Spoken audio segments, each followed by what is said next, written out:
Hey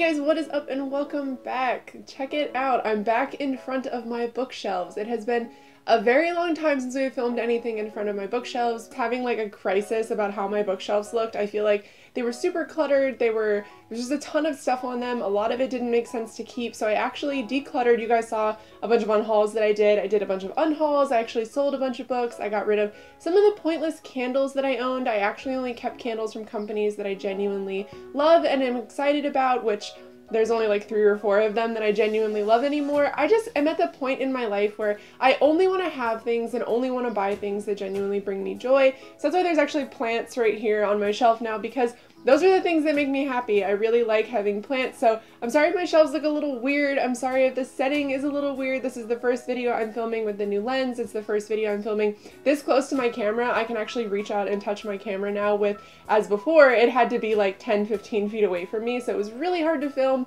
It was really hard to see what I'm doing, so that's why there haven't been bookshelves in the back of my videos anymore.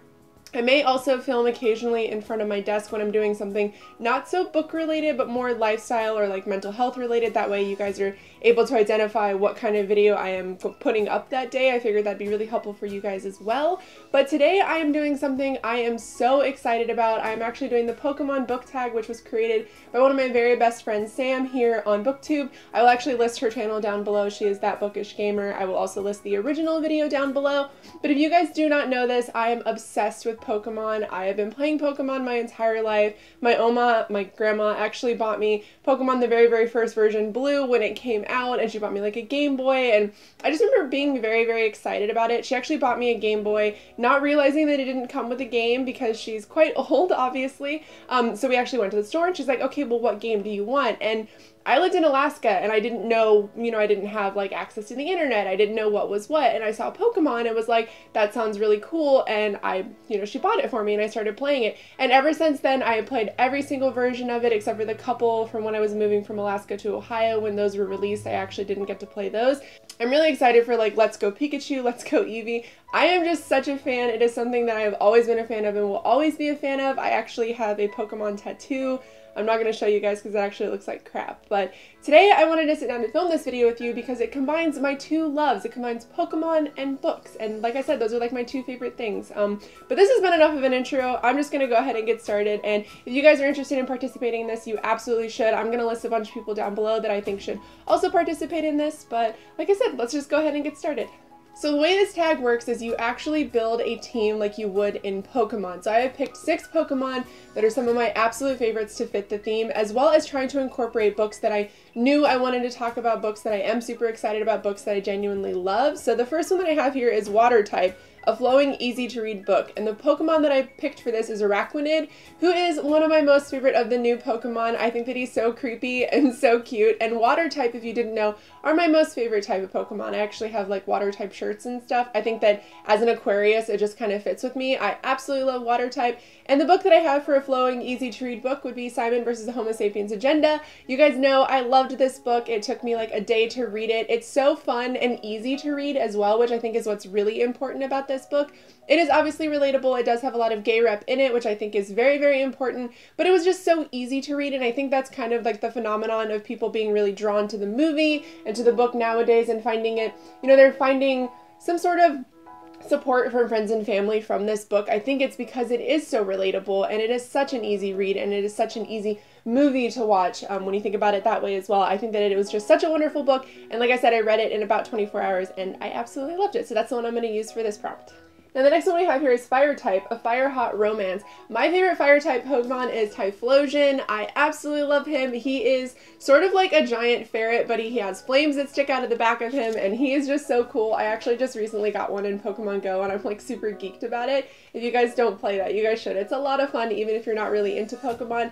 But I had to include this book for this one because for me, I haven't read a whole lot of like steamy romance in any kind of book. So when I read this book, I was a little bit shocked at how steamy it is, and that would be Akafas, a court of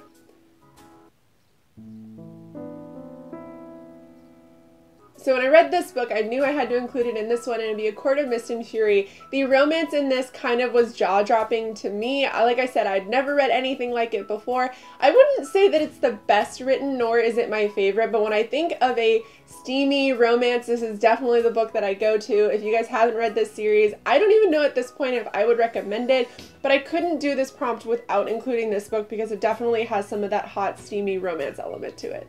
Now the next type that I picked was actually dark, which is a dark twisted story, and for that I actually picked Darkrai as the Pokemon that I chose for that one. I really like him. I think my favorite part about Pokemon is that they are genuinely pretty creepy. There are a few of them that are pretty creepy, like Cubone wears the skull of his dead mother. A lot of them steal your soul. Like the ghost type and the dark type Pokemon are quite creepy, and I wanted to include Darkrai for this one. And then the book that I included for this, my most favorite, well, one of my most favorite Stephen King books are always short story compilations. So I actually chose Just After Sunset for this one. I genuinely really loved this book. This is once again, a collection of short stories. All of them are done very well. I think one of them is actually getting turned into like a Netflix special or something like that. I just heard rumors, but I haven't seen anything about it since then. But Stephen King is so good at writing genuinely dark and twisted stories. The more I read him, the older that I get, I realize there is a little bit of a horror element to what he's writing, but it tends to be more of the mind and who we are as people and the twisted mentality that we have. And I would definitely say that's the most creepy thing that I can think of.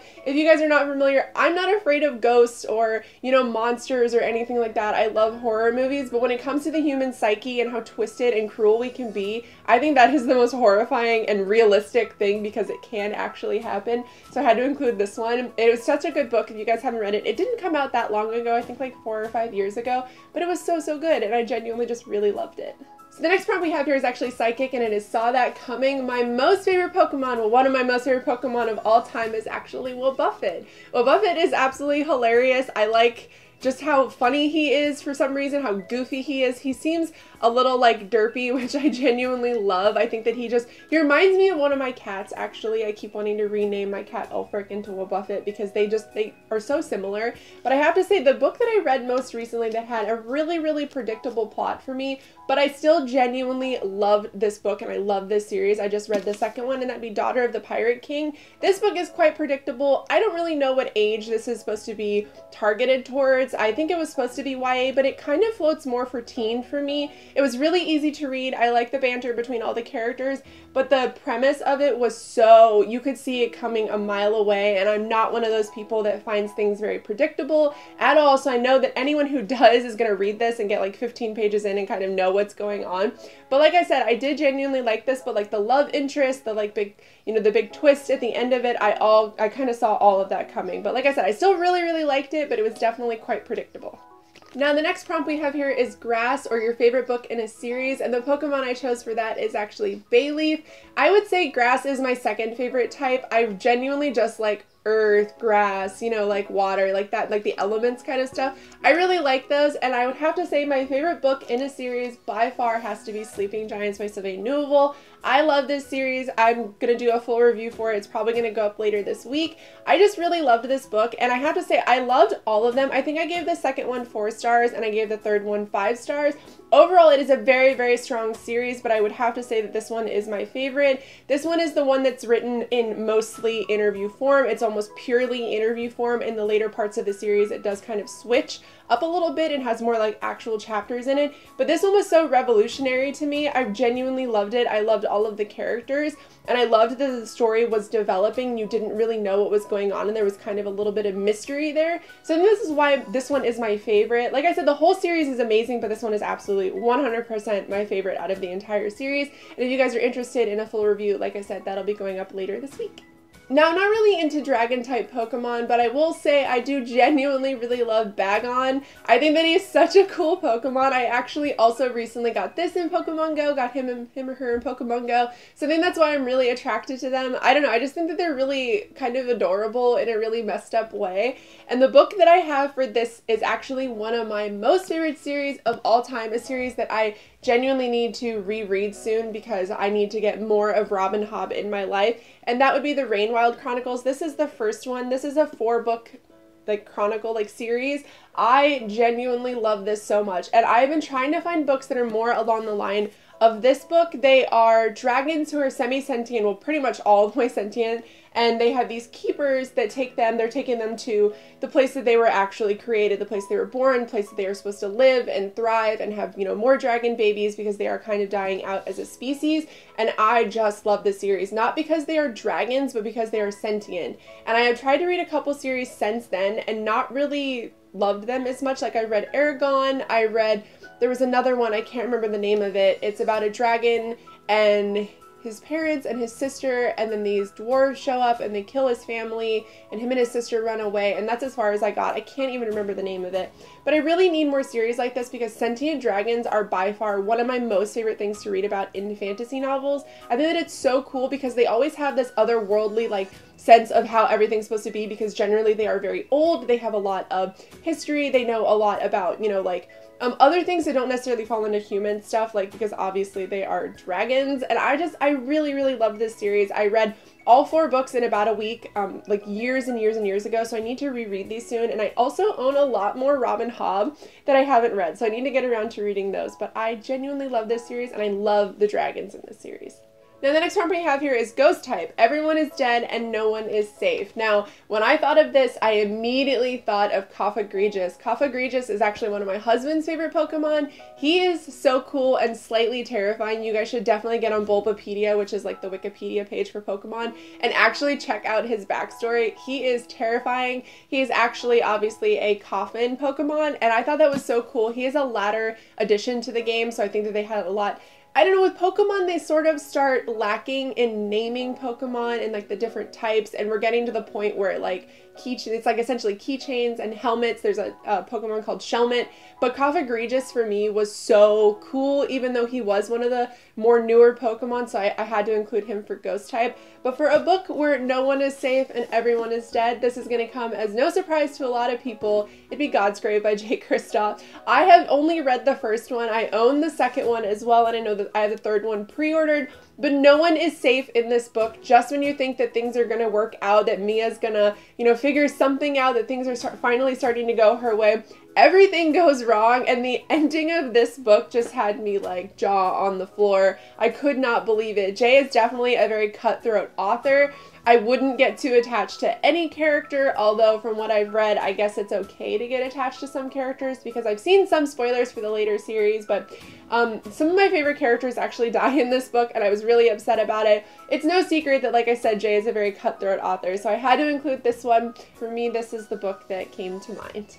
Alright guys, so that is it for today's video. I hope you guys enjoyed. I'm going to be tagging a few people down below, so keep an eye out for your name. I don't really know a whole lot of people who are into Pokemon who maybe want to do this, but if I can find a few of you, I'm actually going to list it. Also, if you want to learn anything about Pokemon, I think this is a really fun tag to do because, like I said, reading the Pokemon backstories is fun, but also slightly terrifying. But I hope you guys enjoyed this video, and if you do, please give it a thumbs up and think about subscribing, but I will see you guys in my next video. Bye!